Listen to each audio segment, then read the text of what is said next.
Jadi tidak ada yang tidak mungkin, semuanya masih dinamis, Ya, termasuk juga iya. soal, ya publik tuh tengah menanti ya saat ini, apakah betul akan ada rencana pertemuan, Bu Mega dan juga Pak Prabowo, itu yang kemudian dinanti-nantikan begitu. Kalau, menurut Ya, Mas tapi Habibur Rahman begini Mbak Adisti, Mbak ya? Adisti, tapi begini, kalau seandainya ini kan kita menduga-duga kan Mmm, begitu ya, mhm, seandainya misalnya kan ini kan pergantian kepemimpinan kan dari Bapak Presiden Joko Widodo tentu kepada generasi yang lebih muda kan begitu ya, mmm. artinya itulah namanya keberlanjutan. Tetapi tentu dikawal oleh generasi yang memang sudah sangat seperti pada waktu Bapak Presiden Joko Widodo bersama Kiai Haji Ma'ruf Amin.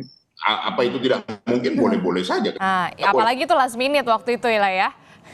Clue-nya itu ada tuh. Iya, apalagi itu last minute. Nah, Mas Habibur Rahman ini menanggapinya seperti apa? Publik menanti sekali ada pertemuan Bu Mega dan juga Pak Prabowo. Kalau dari Gerindra sendiri, sudah adakah komunikasi ke arah sana?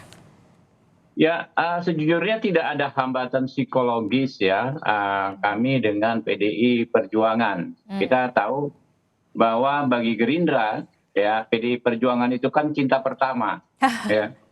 Kita 2009, partai 2009, yang betul. baru lahir ya, baru setahun kita berpasangan dan hasilnya ya nggak terlalu jelek ya, cukup bagus. Kita runner up ya. Lalu di 2014 kami pun punya karya bersama, itu pasangan Jokowi Ahok ya. Kita bisa menang di Pilgub DKI di DKI. 2012. Artinya sejarah hubungan kami dengan PDIP itu bagus sekali, nggak ada hambatan psikologis. Cuma memang dalam politik itu kan bukan sekedar persoalan ideologis ya. Saya beberapa kesempatan mengatakan secara ideologis kami memiliki kemiripan. Bahkan dapat dikatakan PDI dengan Gerindra itu Sama. konstruksi ideologisnya itu paling mirip di antara partai-partai parlemen yang ada sekarang. Ya. Tetapi dalam politik itu kan bukan hanya ideologi, tapi juga soal politiknya. Ya. Politik dan lebih lagi keturunan politik secara taktisnya. Politik mungkin sama, kami tetap sama dengan PDI, dan frekuensi yang sama dengan PDI Perjuangan, yaitu sama-sama menganggap pemerintahan saat ini bagus dan harus dilanjutkan segala kebijakannya. Tetapi secara teknis kami ada di dua posisi yang berbeda.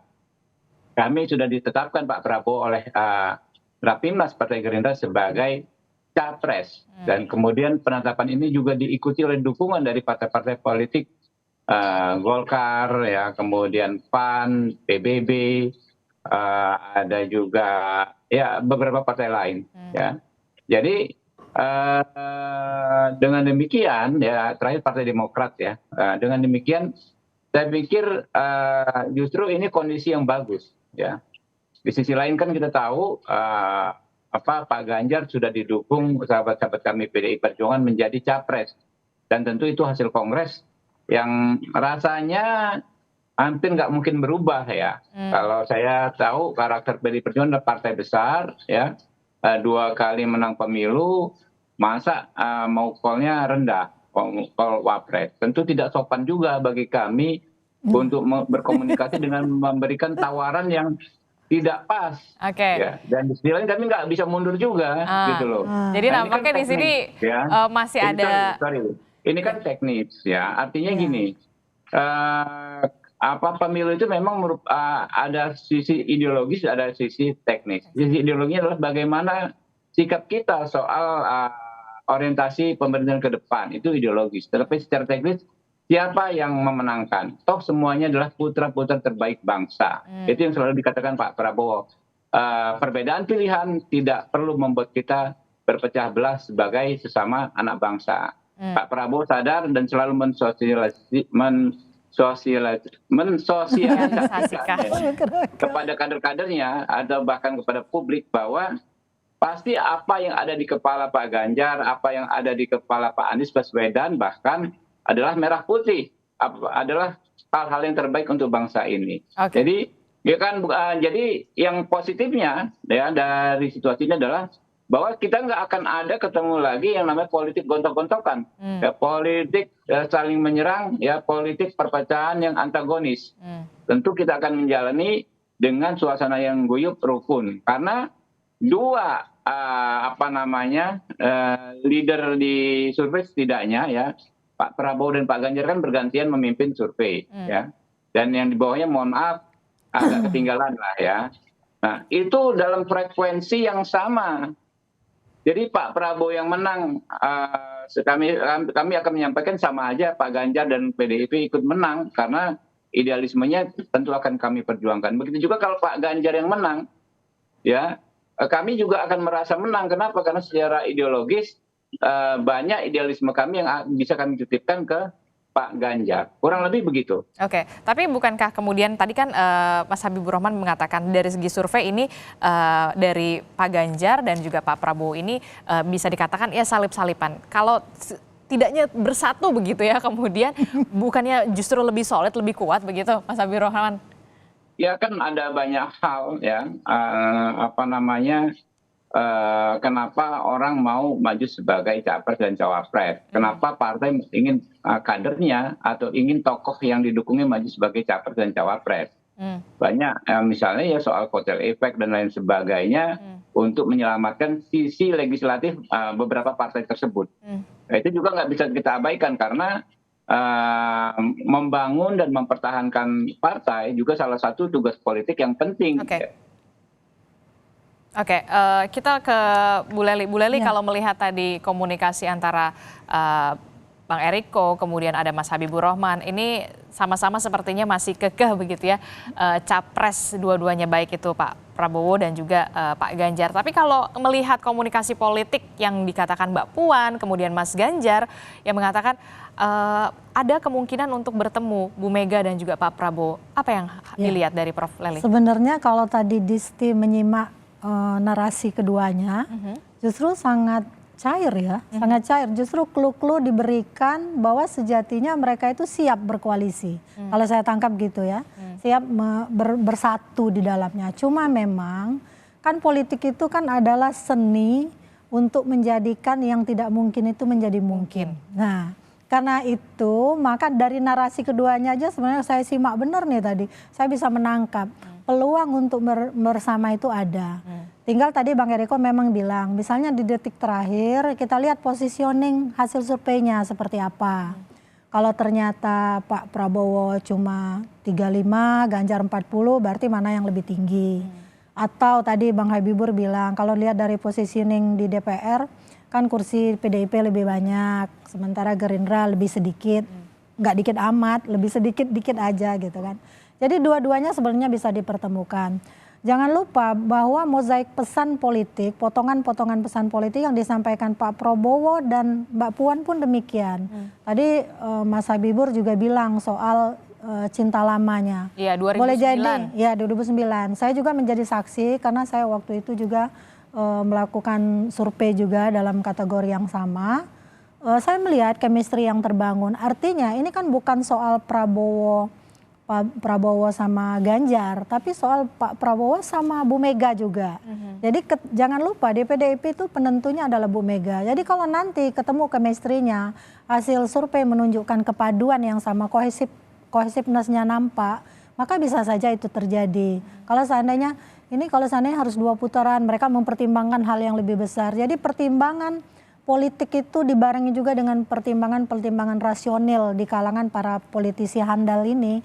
Jangan lupa loh, 2 partai ini adalah partai besar. Jadi ya di samping Golkar juga. Artinya setiap keputusan by design itu ada plan A, plan B, plan C. Jadi bagaimana untuk memastikan mereka bisa masuk bersama-sama satu kali dan menang misalnya. Tadi clue-nya Bang Eriko bilang, kan seharusnya dilanjutkan dengan generasi yang lebih muda, didampingi dengan yang lebih tua. Jadi konotasinya Pak Prabowo mendampingi, semuanya udah ada clue dua-duanya tadi kalau kita simak. Jadi komunikasi politiknya sangat jelas menurut saya. Dan kita tunggu saja, tapi ini bisa memungkinkan. Lalu kemudian teman-teman juga ada bilang nih, kalau mereka bersatu nanti ada yang kecewa nih, pendukungnya Pak Prabowo kecewa, pendukungnya Ganjar juga mungkin kecewa. Tapi kan ada Pak Jokowi yang mendukung kedua-duanya gitu. Jadi jangan lupa mereka ini bisa digiring secara bersama-sama untuk bisa bertemu di satu titik, yaitu pertemuan antara Prabowo dan Pak Ganjar, Mas Ganjar. Nah intinya apapun yang terjadi itu bisa terjadi. Tapi kemudian ada orang yang berpikir lain lagi, kalau mereka kecewa mereka bentuk koalisi baru lagi nih, Golkar, PAN dan sebagainya. Mereka bisa bentuk koalisi baru tapi mungkin tanpa elektabilitas. Dan itu juga adalah pertarungan politik yang tidak gampang menurut saya. Agak sulit lah ya. Agak sulit lah itu. Jadi itu juga bisa terjadi. Tapi semua opsi itu bisa ditawarkan kepada keduanya dan bisa terjadi gitu. Bang Eriko, bagaimana? Ternyata sudah dibaca nih clue-cluenya nih sama Prof. Eli. Bagaimana melihatnya ini? Apalagi tadi Mas Habibur Rahman sudah mengatakan ada cluenya 2009 sempat Bu Mega, Pak Prabowo ini kan kita tahu kemudian mereka bertemu di Pilpres 2009. Bagaimana? Bersatu. Ya, politik di art of possibilities. Tidak ada yang tidak mungkin di politik kecuali menghidupkan orang mati. Nah itu pasti Mbak Adisti, Ayu Leli, kita semua juga memahami itu. Itu selalu saya sampaikan. Nah sebenarnya apa yang dilakukan oleh PDI Perjuangan bersama porosnya Perindo, P3, Hanura, begitu juga dengan poros di tempat Bung Habibur Rahman. Sebenarnya kan ini kan proses keberlanjutan dari pemerintahan Bapak Presiden Joko Widodo secara jujur saja kita sampaikan. Dan hasil survei itu sampai saat ini, ya survei yang kredibel tentunya yang kita 82% itu tidak main-main. Saya rasa dalam sejarah dunia juga yang tertinggi itu. Dan saya yakin Adinda saya Habibur Rahman juga sepakat dalam hal itu. Nah, apakah kami sudah maksimalkan? Belum. Kalau kita lihat ada yang sampai 40% kan begitu. Nah, kita lihatlah dalam 1-2 minggu ini. Misalnya ini kita menduga-duga. Saya sebenarnya kurang suka menduga-duga ya Ayu Leli, walaupun nama saya Riko Sotarduga. Misalnya kami sama Bung Habibur Rahman sudah di atas 40%, misalnya kedua-duanya kurang lebih sama. Nah, tentu kan yang lain juga berpikir. Karena begini, sekarang memenangkan itu kan sebenarnya kepentingannya apa? Untuk apa? Untuk bisa mewujudkan visi misinya, untuk bisa mewujudkan apa sih, kenapa sih berkuasa? Nah, seperti PDI Perjuangan dengan porosnya, menjadikan Bapak Presiden Joko Widodo dengan Kiai Haji Ma'ruf Amin. Coba lihat, perkembangan yang ada di dalam pembangunan itu luar biasa. Dan akhirnya mengajak kompetitor utamanya, Pak Prabowo. Nah ini bukankah sesuatu langkah yang luar biasa? Ya, jadi jangan lupa bahwa juga Bapak Presiden Joko Widodo sebagai kader utama PDI Perjuangan bersama tentunya pasti akan memikirkan hal ini mana yang terbaik. Kalau saya melihat secara jeli, Ayu Leli juga sudah tahu hal ini. Ini sebenarnya kan ke arah sana. Tetapi jujur ini saya sampaikan di depan seluruh pemirsa yang ada. Kita memang tidak bisa memaksakan karena masing-masing tentu mempunyai keinginan, mempunyai katakanlah kapasitas yang memang sulit untuk dipertemukan. Itu juga harus saya sampaikan secara jujur. Tapi bukan berarti tidak mau, bukan berarti tidak bisa. Mungkin.